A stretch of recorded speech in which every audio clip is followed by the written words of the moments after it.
Take a slow breath. This message is meant to settle and strengthen you. God says, I'm about to restore your confidence and inner peace. Life shook you.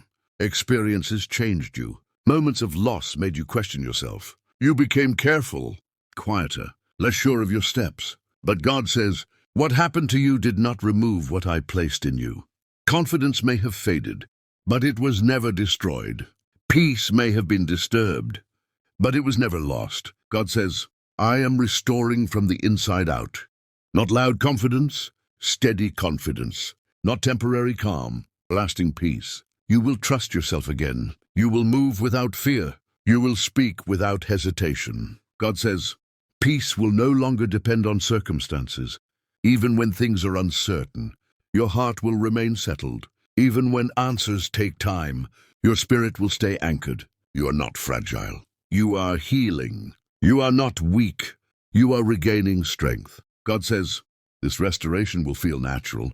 No forcing, no pretending, just quiet assurance returning. You'll notice it in how you respond, in how you decide, in how you carry yourself. And one day you'll realize you're no longer shaken by what once unsettled you. Because God says, I'm about to restore your confidence and inner peace.